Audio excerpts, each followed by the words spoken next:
Sir पहले तो आपको बहुत बहुत मुबारक हो। बहुत शुक्रिया।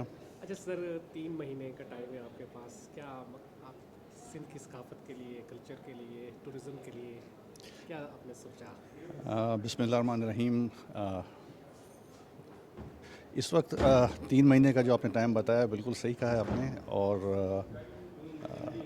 सीएम साहब की गाइडेंस के अंदर और उनकी सरबराही में जो भी हमारी काबीना बनी है, तो इंशाल्लाह तमाम स्टेक होल्डर्स को हम साथ लेते हुए चलेंगे और पूरी कोशिश होगी कि हमारे सूबे को और ख़ास तौर पे कराची और तमाम बड़े शहर और छोटे शहर मिला के जितने भी हैं सिलसिले से उनको हम प्रमोट करें, उनको आगे बढ़ाएं, और जो जो काम हैं उनकी स्पीड को तेज़ किया जाए ताकि जहाँ जहाँ पे कोई कमी पेशी रह गई है वो इंशाल्लाह जल्द से जल्द पूरी हो, और हम सब इस मुल्क की खिदमत करें, इस सूबे की खिदमत करें और इसको आगे लेके बढ़ें जितनी जल्दी हो सके। अच्छा सर, एक हमारे मुल्क के बारे में दुनिया भर में नेगेटिव सोच होती है कि जहाँ जाए हम नेगेटिव बात करते हैं, तो उसको आप कैसे कुछ सोच रहे हैं कि क्या जहन में आपके प्लान क्या है? देखिए, नेगेटिव और पॉजिटिव ये दोनों चीज़ें हर मुल्क में होती हैं।